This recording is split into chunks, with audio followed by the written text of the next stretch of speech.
देखिए latest episodes बिल्कुल ad free.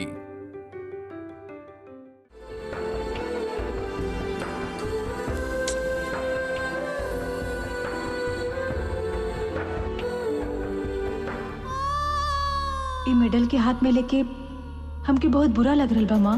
हाँ, बोलत बानी कि हमके थोड़ा हट्टा कट्टा 4 औरतें चाहिए। भेज दे। एगो महिला और ओकर 3 लड़की के ओकर घर से घसीट के बाहर निकाले के बा। जल्दी जल्दी। यस। तो फिर हम चलत हई। एगो वकील चाहिए जो ई सब के समय वहाँ पे रही है।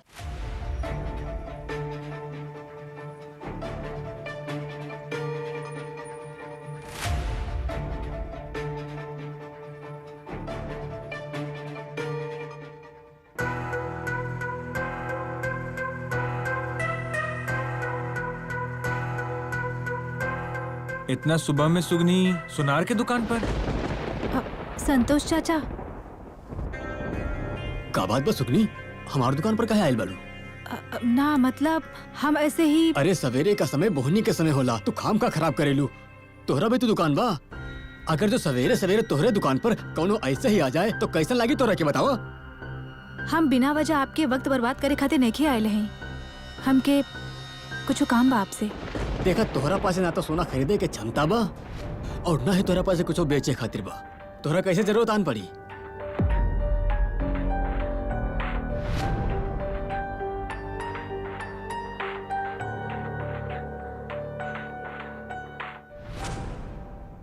इस सोना के मेडल बाप कितना दाम होई बताई? हम गिरवी रखे के चाहत है। गिरवी रखे के बा? ए का खाना नसीब ना हो रहा बा का? ता दुकान चलेबू या बंद कर देबू? ई मेडल के दाम कितना हो रहा बाप? ई तनी देख के बताई।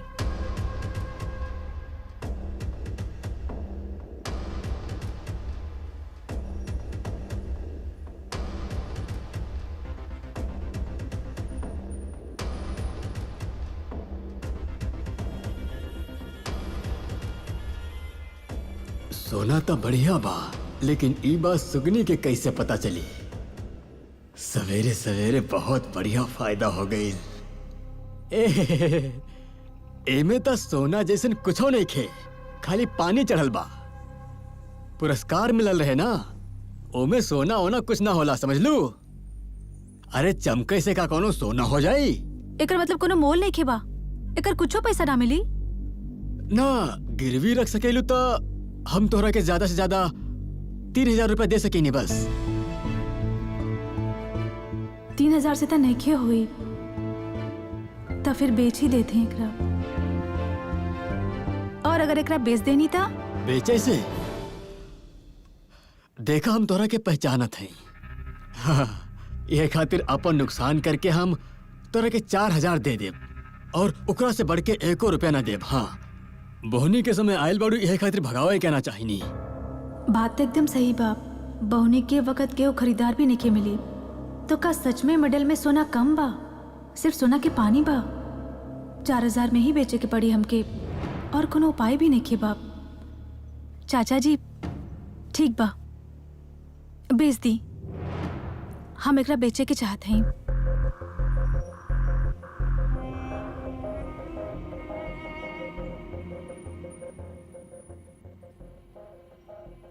एली, तू लोगन के हालत देख के तोरा के 4000 रुपए दे देनी।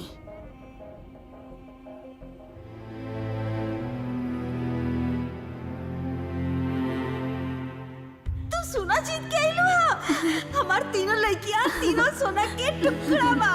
हमार सोना लड़की सोना जीत के आइली हमके हा। दिखावा ना तनी।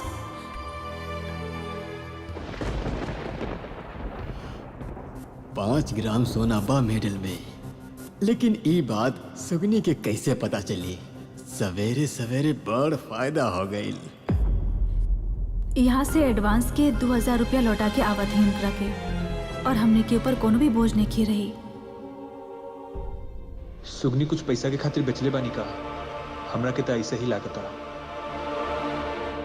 एडवांस के पैसा लौटा के बाकी के सारा पैसा माँ के हाथ में दे देते, लेकिन एडवांस के पैसा देवे खातिर हमके उ घर में पाँव रखे के पड़ी। तो फिर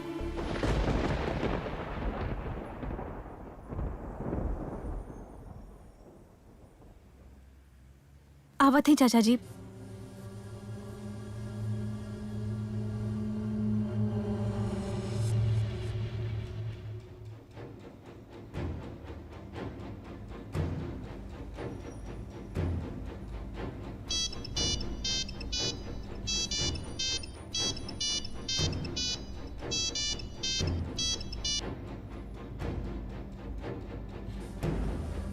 हेलो, हाँ बोलत हैं कि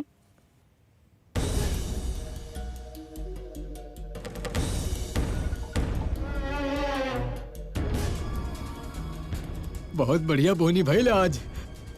हे भगवान, ऐसन रोज होए। हाँ। ओकरा जरूर कोनो बहुत बड़का प्रॉब्लम हो गई बा। ना तो ऊ घर के जेवर बेचकर पैसा काहे ले गई। हम देखता नहीं का बेच ले बानी।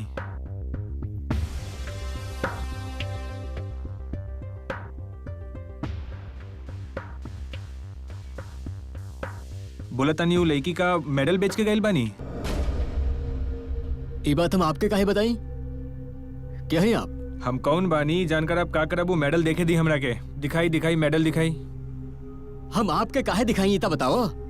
जाई जाई आप। हम ओकरा खरीदब दी।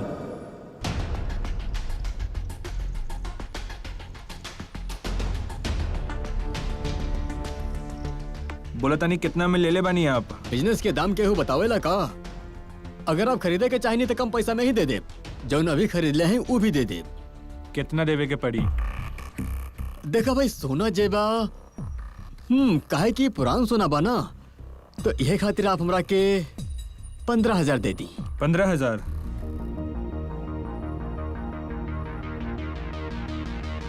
बोला तानी इतना पैसा तो अभी हमारे पास नहीं है। हम एटीएम से आवत आनी, लेकिन एकरा के आप अच्छे से संभाल के रख दी। एक बा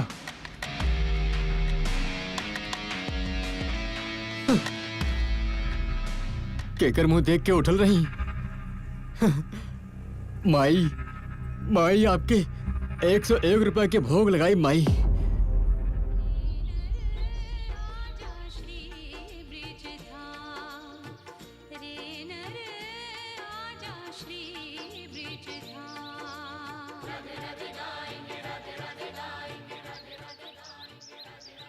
हमार मन शांत नहीं खे होत।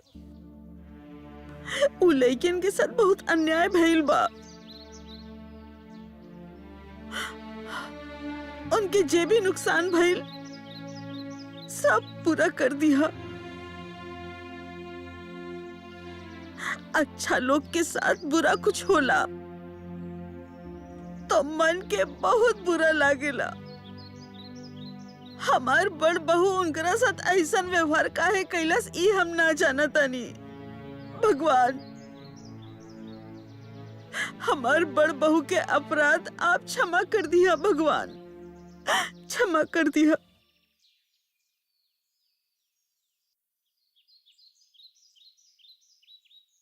तू चाचा जी के नंबर रहे हमरा पासे।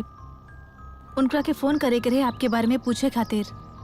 वही हमके कहले कि आप मंदिर में ही हैं। अच्छा ही भइल वो घर के तरफ हमके और दोबारा नहीं जाए के पड़ी। विश्वास करी दादी माँ, हम वो घर के तरफ दोबारा नहीं जाए के चाहते हैं। छी छी बेटा, ऐसन बात अपन मुंह से ना बोला। हम मानता नहीं तोरा साथ अन्याय भइल बा।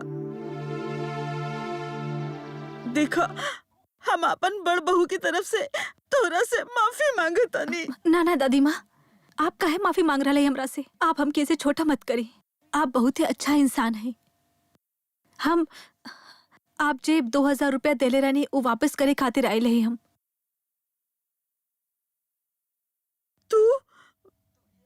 तू हमरा के ऐसा समझता रू? हम तोरा से पैसा वापस लेब? कौन तोरा के ई बात बोल रहा? ना ना दादी माँ, आप ऐसा बात मत सोची। ये पैसा था जौन भी करके हमके वापस करे के पड़ी।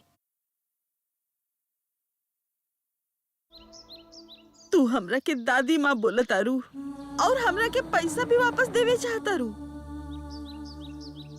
हमका तोहरा से पैसा वापस ले बेटी। अरे हमार घर में भी तो हमार पोता पोती बा ना। दादी माँ, ये पैसा हम आपके बिल्कुल नहीं दे रहा है। हमार माँ के सम्मान के दाम दे रहा बानी हम। ये पैसा अगर आप ले लेते हैं तब हमके तकलीफ थोड़ा सा कम हो जाए और मन के शांति मिल जाए, सर के ऊपर से थोड़ा सा बोझ उतर जाए दादी माँ। लेकिन बेटी हम कैसे? दादी माँ प्लीज ये पैसा आप ले ली, ना तो हमार माँ के सम्मान छोटा हो जाए, और हमार माँ के सम्मान के खातिर हम सब कुछ कर सकत हैं, लेकिन उनकर सम्मान खराब नहीं होके देव कब्बो। आज तक सावित्री के दुकान पर बिना खैले के हो पैसा नहीं देके गए हैं। वो पैसा के ऊपर हमने के कोनो भी अधिकार नहीं बा दादी माँ। आप प्लीज दया करके ही पैसा ले ली, हम आपके पाँव पड़े थे। ना बेटी ना, तो हर जगह हमार पैरन में ना बा। तू इतना छोटा बाड़ू, तू ई सब बात कहाँ से सोच लेलू बेटी बतावा। तो हर माँ की परवरिश देख के हम तो अचंभित हो गई नी। सुगनी, तू अपन माई के गर्व बाड़ू। दादी माँ, माँ के आँख के हर आंसू हमने के शक्ति देवेले लड़ाई करे खातिर, अन्याय के जवाब देवे खातिर। माँ हमने के खातिर सब कुछ है, हमने के भगवान है। दे बेटा दे, आज हम तो हर माई के सम्मान हाथ बढ़ा के लेता नहीं।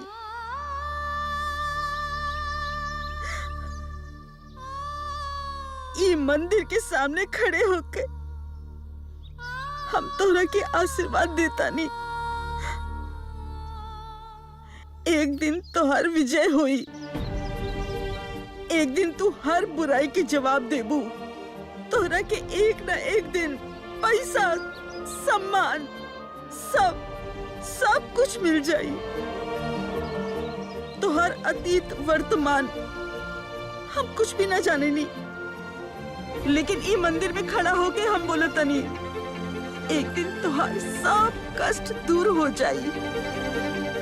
हम तोहरा की जान चुकल बनी। तो हर माई एक बहुत अच्छा इंसान हुई है। भगवान एक दिन तुम सबके ऊपर अपन कृपा जरूर बरसाई। सबई अच्छे कर्म के फल तू पैबू। हम बोलतानी ई मंदिर के सामने खड़ा होके जरूर होई। दादी माँ, ना बेटी ना, मंदिर में भगवान के सामने सिर्फ आपन सर झुकाए के चाहिए। ए बेटी, हम तोहरा के मन से आशीर्वाद देतानी।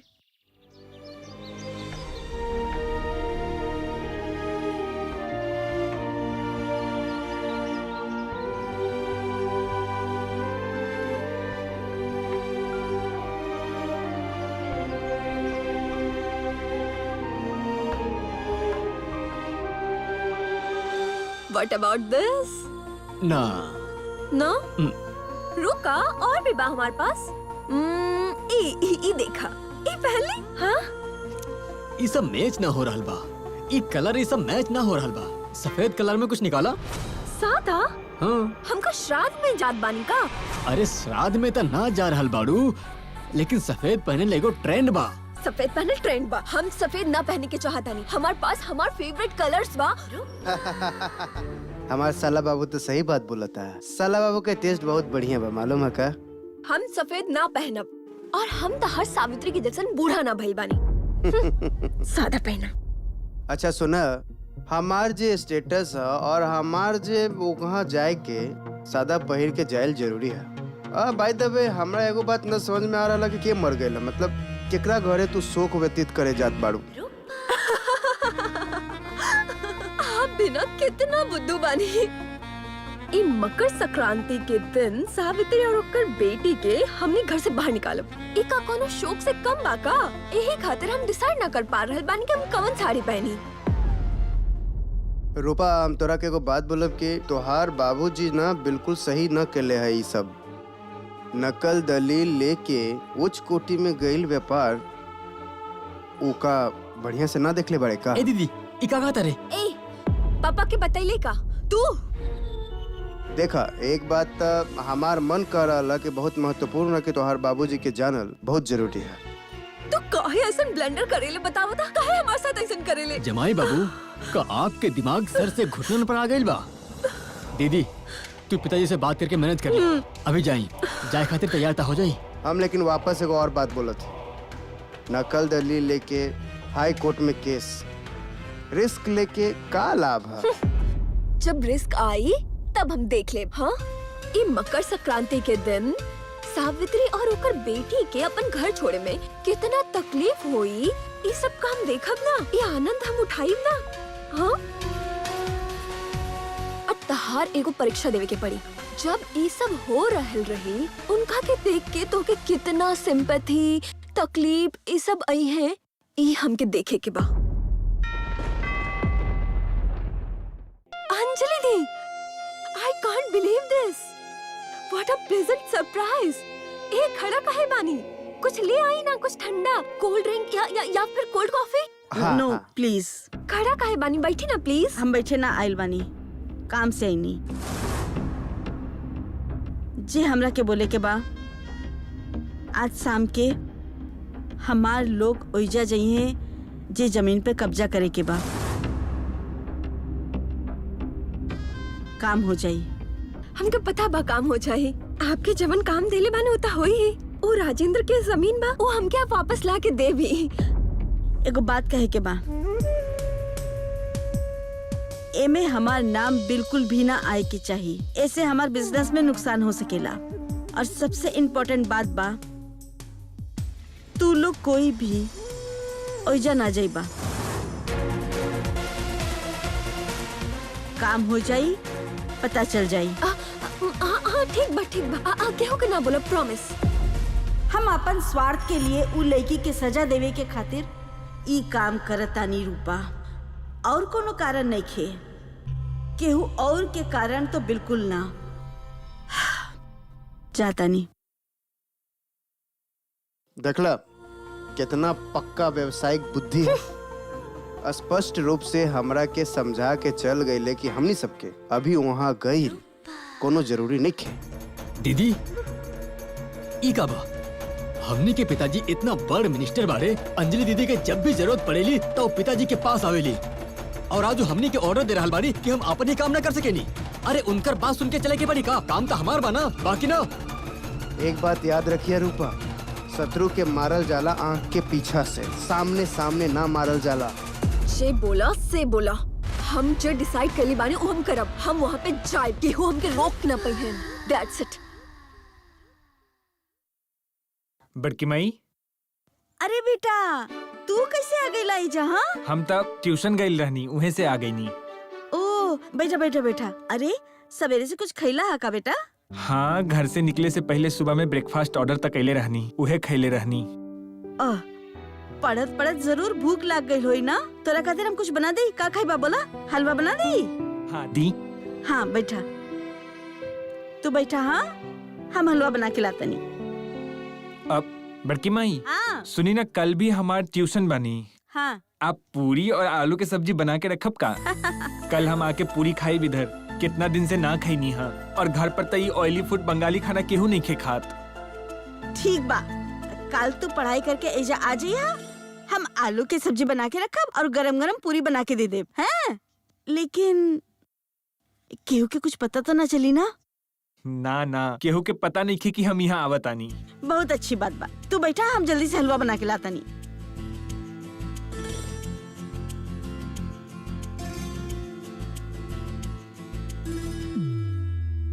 माँ तनी हिया आई। का रे तू फिर से आ गईला? तो कितना बार मना कैले बानी ना हम। सुगनी का बोला तारू? हम हलवा बनावतानी ना। ना माँ, ये अपन घर पे काहे नहीं खा सकेला? एकर माँ बाप कबो एकर नहीं खिलावेले का? ए चुप, एक छोटा बच्चा के सामने ये सब बात काहे बोला तारू? उ का समझी? वो हमरा के कितना प्यार करता रहा। अपना समझता ये खातिर आवता ना, है ना रे? वैसे भी ई घर की संस्कृति नहीं की केहू के ई घर से जाके कहल जाला। ये तो बुरी बात होला ना। माँ हम नेखे बोलब कबो, लेकिन जब उनका के पता चली तो कितना कुछ कही है, तब आपके ही दुख होई, आप ही रोब। हम उनका खातिर काहे ऐसे सुनब माँ? का नहीं कहनी हम, का पाप कहनी हा? एक बच्चे के खाए के लिए देता नहीं, अगर एक ना खातिर हमरा कोई बात सुने तो सुन ले, बोले दे के आपके बोल के ही हम गलती कर देनी माँ। आपके जे करी के बा वो करी। बड़की माई, हाँ। हम अभी न तनी जाता नहीं। अरे ना जा। अरे हलवा बन गइल बा, अबे हम तोरा के देता नहीं बेटा। अरे बन गइल बा, खाए बिना मत जइया।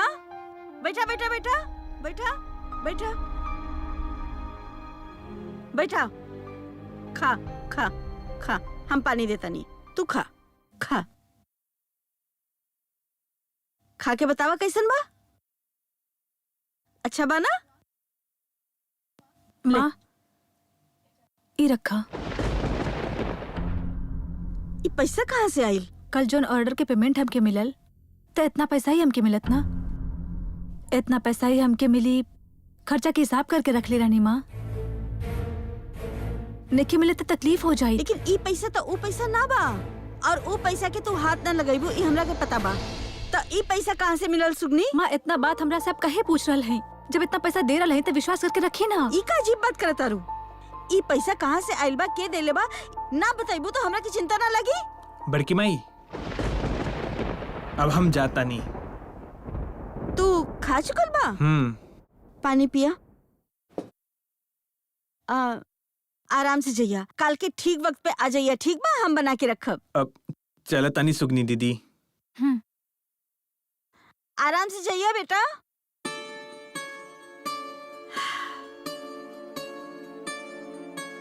सुगनी, ई पैसा कहाँ से आइल बा, अगर तू हमरा के ना बताइबू तो हम हाथ में ना ले। माँ आप अपन लड़की पे विश्वास करत है ना, भरोसा करत है ना, तो फिर एकरा के रख ली। तो हर सुगनी गलत काम करके एक गो पैसा भी नहीं खिलाई। हाँ माँ, अब बिना हक के एक गो पैसा भी हम नहीं छुअत है। हम तोरा पे विश्वास न करब, ई कैसे हो सकेला? हाँ तू का बोले तारू? तो फिर इतना सवाल काहे पूछ रहल बानी माँ? काहे पूछ रहल है? अगर हम बोल पाई तो आपके, तो फिर हम आपके बोल दे इतना।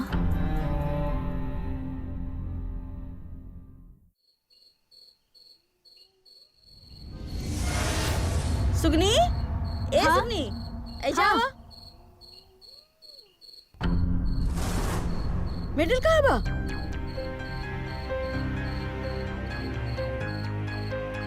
तू लोगन के हालत देख के तोरा के 4000 रुपया दे देनी।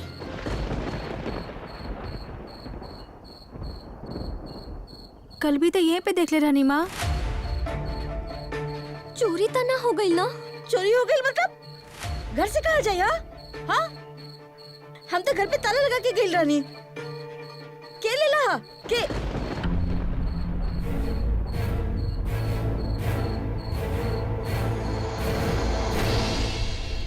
ई ले ला सा।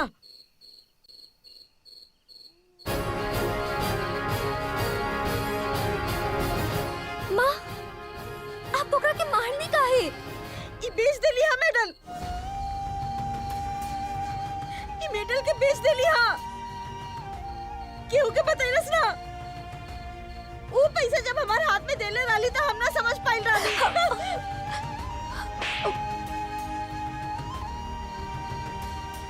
तोहर इतना हिम्मत बढ़ गई?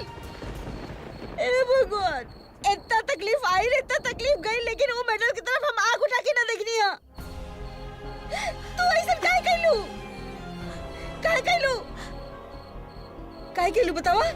बोल काहे कैलू? हाँ ए सुगनी, तू हमारा अंकार, हमार घर, सब कुछ बेच देलू बेटी। ना माँ, कबो भी ना। आप ऐसे बात मत कही माँ। एक बार तो बोल देती हमरा के, एक बार तो बोलती, हम अपन हाथ के छू। हमार माई के गहना। ये लिया अपन माई के सारा गाना। चूड़ी तो ना बा हमरा पास तो चूड़ी भी ना बा। हमारे पास कुछ ना बा, हमारे पास कुछ नहीं के बेटी। हम रास्ता के भिखारी बन चुकल बानी। भिखारी बन चुकल बानी। अब हमारे पास कुछ नहीं की।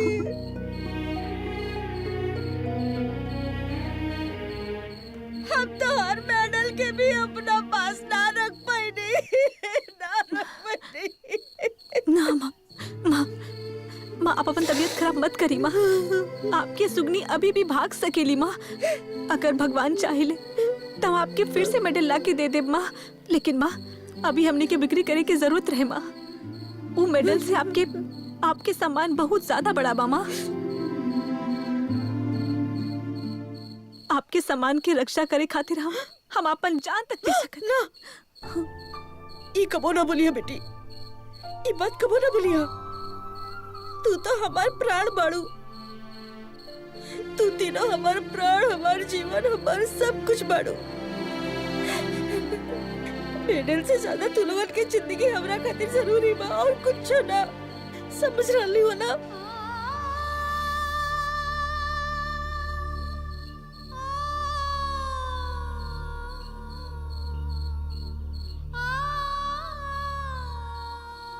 माँ अब देखिए, सुगनी ना एक दिन सब दुख दूर कर दी। वो जाने ले कैसे गिर के उठ के हर दिन हमने युद्ध करके ये सब जीत ले हई। हमने हर दिन कैसे काटल हई ये सब जाने ले माँ। हमने के तो ओकरे के देख के शक्ति मिले ले माँ। हमने के हर अपमान लांछन सब कुछ दूर करके हमेशा आगे बढ़े के शक्ति देवे ले। सिर्फ एकरे वजह से हमने जिंदा बानी।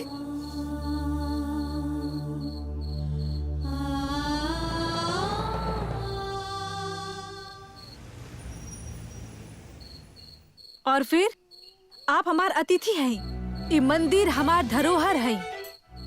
नइखे जानत है कि हम एकर कैसे रक्षा करब, और बताएं कि हम आपके सत्कार कैसे करब।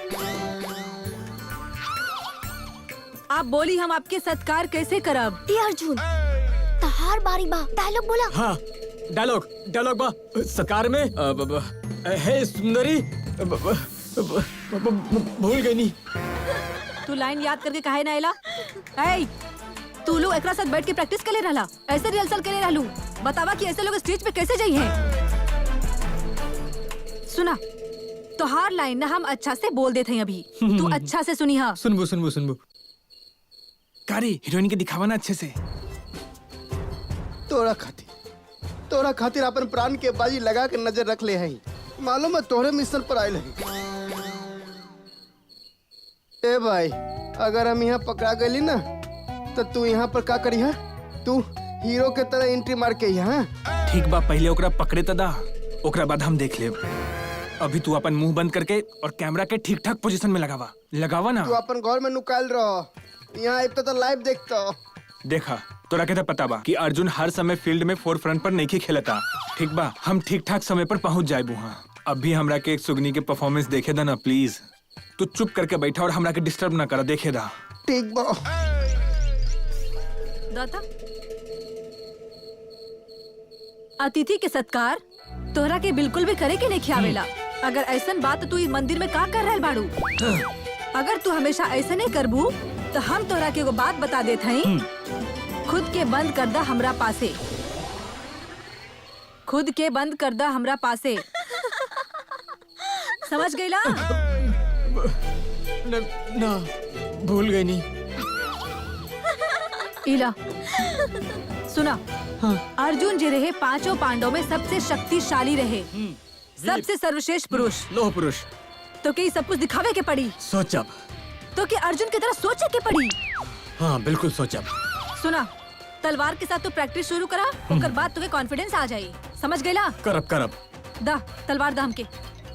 तलवार हमार।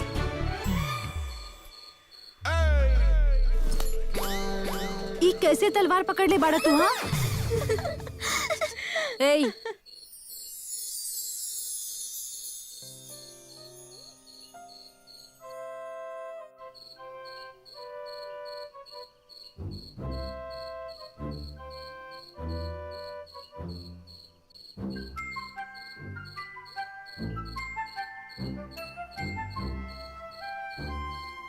मणिपुर के राज कन्या चित्रांगना रहली और फिर राजा चित्रबान के कन्या और अर्जुन के तेसर पत्नी रहली। मणिपुर के राजा के भक्ति से खुश होके भगवान शंकर उनका के वरदान देले कि तोहार वंश में कबो भी कोनो लड़की जन्म नहीं ली, लेकिन ओकर बाद भी जन्म ले ली वहाँ पर चित्रांगना। Wow, beautiful.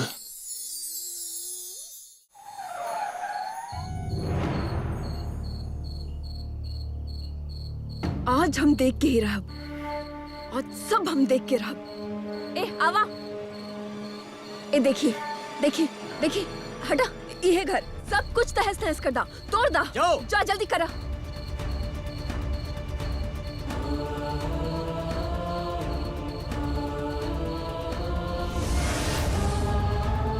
सावित्री और तीनों बेटी के आज अगर हम सबक ना सिखा देब ना,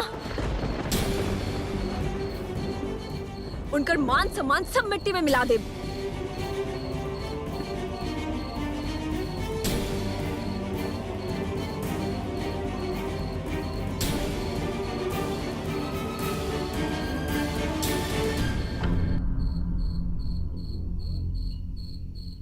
हम चित्रांगना हैं, ना ही तो हम देवी हैं और ना ही कोई सामान्य स्त्री हैं, और पूजा करके सर पे हमके रखल जाए वो भी हम नइखे हैं, और अगर हमारा अपमान भी कहीं नहीं आपता वो हम नइखे होके दे।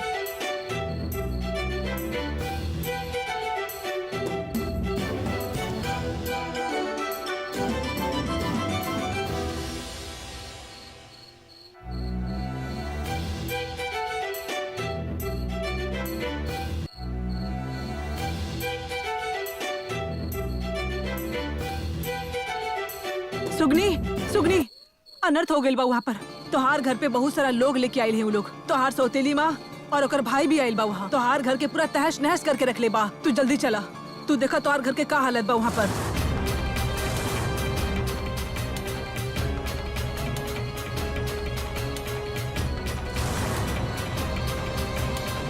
तू का बोला तारू कावेरी? हाँ, जरूर सावित्री ये सब न जानत हुई। ऊ तो अपन दूर लेके दुकान पर हुई। अच्छा कैसन इंसान बा राजेंद्र, बीच बीच में अचानक से आ जाला और उन लोगन के संसार के एकदम तहस नहस कर देला। और आज के दिन सोची, आज के मकर संक्रांति बा। आज के दिन केहू ऐसा बुरा काम कर सकेला का? चुप रहा था, काहे की मकर संक्रांति। सुगनी, तू ऊ लोगन के अच्छे से सबक सिखा दा। आप सही कहले हैं।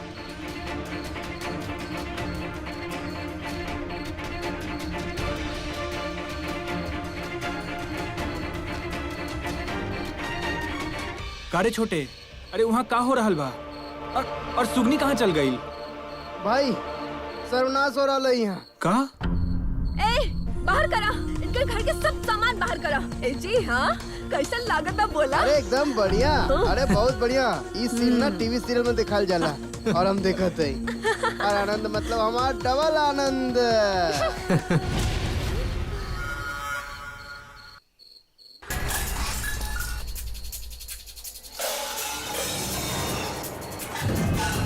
ए भाई, ए सारा बर्तन बाहर कर दा। दीदी का- कैसन मजा आ रहा बा सब तोड़ फोड़ के आवाज सुन के। बढ़िया, बहुत बढ़िया, सब बहुत कुछ बढ़िया। तोड़ फोड़ करे के बाद में हर एक टूटल चीज पे पाँव रख रख के सेल्फी ले लिया। यस।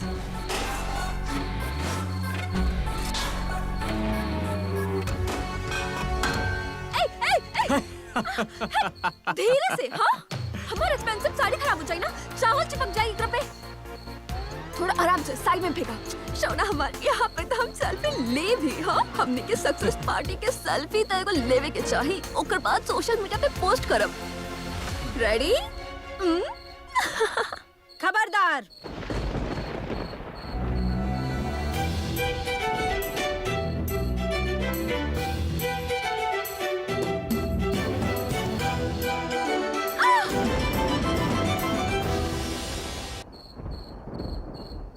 सुगनी, व्हाट इज दिस? हाँ?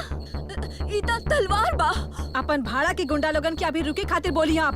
ई नकली बा, हम जाना तानी। अगर एक भी स्क्रैच पड़ल ना, भाई कुछ करा।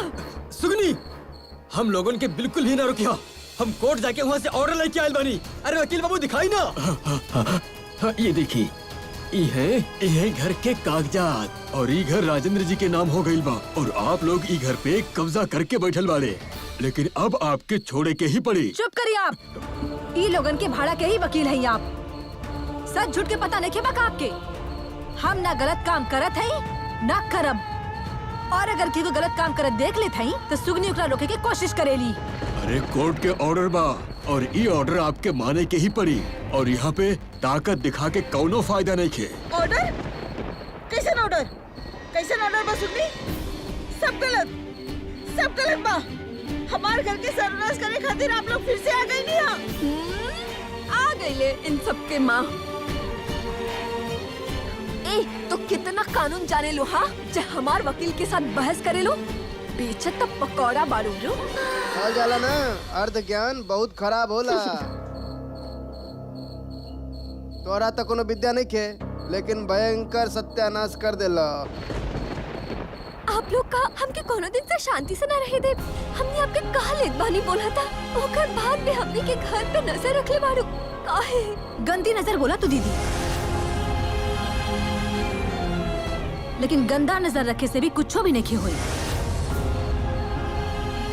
और हमने के जड़ से उखाड़े के भी इतना आसान नहीं खेबा। ज्यादा बकर बकर ना करी। अभी पुलिस के बुलाए तो तू सब लोगन के पकड़ के लॉकअप में बंद कर दी है। समझ में आयल बात की ना? पुलिस हमने के लेके जाई? ऐसा कौन सा अपराध कर लिया है? जौन कागजात लेके आप लोग हमने के घर पर कब्जा करे खातिर आयल हैं, वो तो नकली बाना। हमनी माँ और दीदी के पास जो कागजात के जला दहले रहे आप लोग, वो तो याद बाना? वो सारा नकली रहे।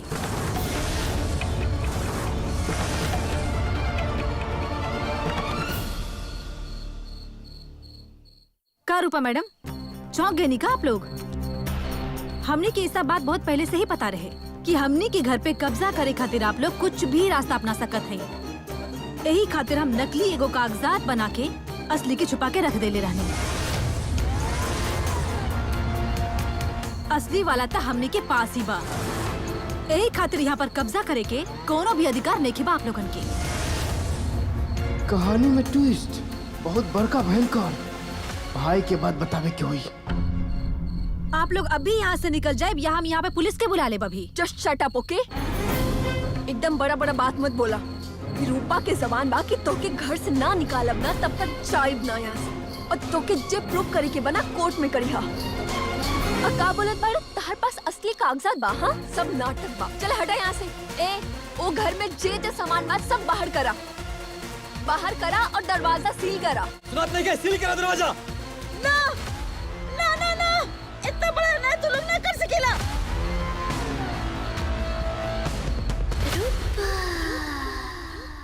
इतना बड़ा सर्वनाश तू लोग कैसे कर सकेला?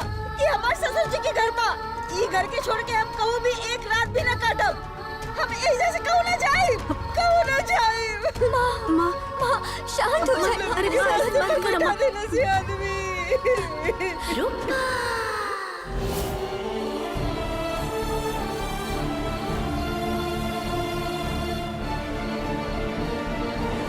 हमारी जान में जान तब तक रही, हम ऐसे से ना हटब। ये सब ठीक नहीं के होत। ये बिल्कुल भी ठीक नहीं के होत। का करता नहीं? छी छी राजन भैया, आप अपन परिवार के घर के बाहर निकालता नहीं। परिवार? कैसन परिवार है? हमार परिवार है, मतलब हमार स्त्री होला रूपा, हमार रानी। ये हमार बाबू के घर है, हम जे चाही से करब। इतना दिन ऐसे आवत रहली, ए बार हम कोर्ट से लेके कागज लेके आयल हैं। सारा साम दंड खेल के आ रहा है। कोर्ट में असली कागजात दिखावे के पड़ी ना? वो तो नहीं बाना, काहे कि असली कागजात था हमने के ही पास बा। हम अभी घर से असली कागजात निकाल के ला रहे हैं। ना ना ना ना ना ना, नियम के अनुसार आप लोग घर के अंदर ना जा सकीले। ये घर के हम लोग रिबन से सील कर दे। सील करा सील। आप लोग इसे बिल्कुल भी सही नहीं कर रहे हैं। हमनी के पास जो कागजात बा वही असली बा। आप लोग हमनी के जाके मना कर रहे हैं। तू काफी समय से बकर बकर कर रहा बारू। एक पाँव भी घर के भीतर न रखेगा। ये आखिरी वार्निंग बा। हम ही अंदर जाते हैं, देखा था के रोकेला।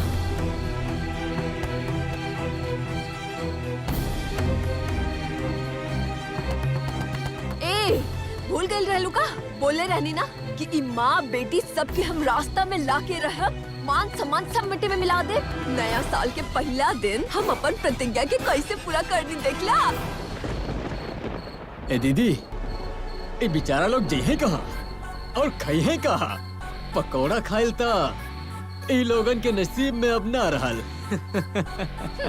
पकौड़ा अब बनाई है कहाँ? घर चल गईला से पकौड़ा बनाए के तो जगह भी चल जाई ना। अच्छा ठीक बात, तोहनी सबके हम 10-20 रुपए अब भीख में दे दे, तोहनी के चल जाई ना। हो सके ता लोग के जूता भी पॉलिश कर दी हा। एकरा से जे पैसा मिली है वो लेके तोहनी सबके ता खाए के ता जुट चाहिए। अरे को कहावत भी ता बा, गरीब लोग ना पेट भर के खाए लेना, आधा पेट ही रह ले।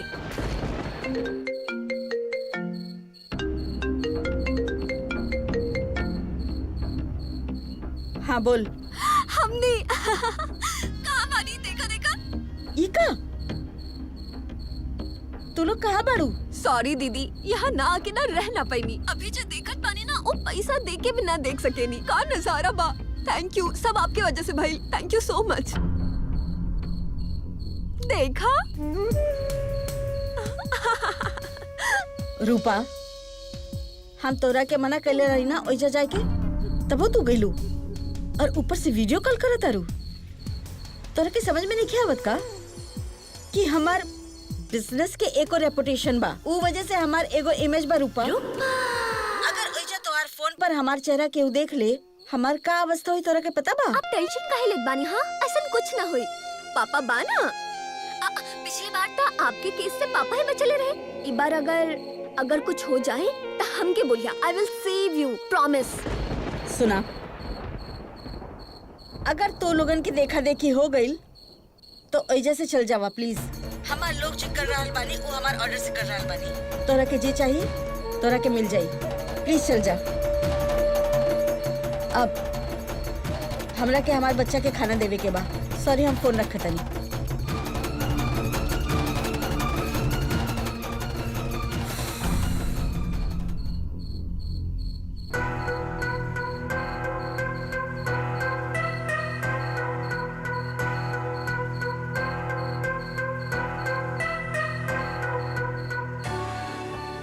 ई रूपा जी करत तारी उ हमरा के बिल्कुल भी सहन नहीं के होत, लेकिन का करी, ओकरा के तो कुछ बोल भी ना सकेनी।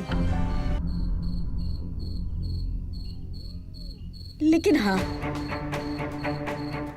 उ लड़की के तो सजा मिले के ही चाहत रहे।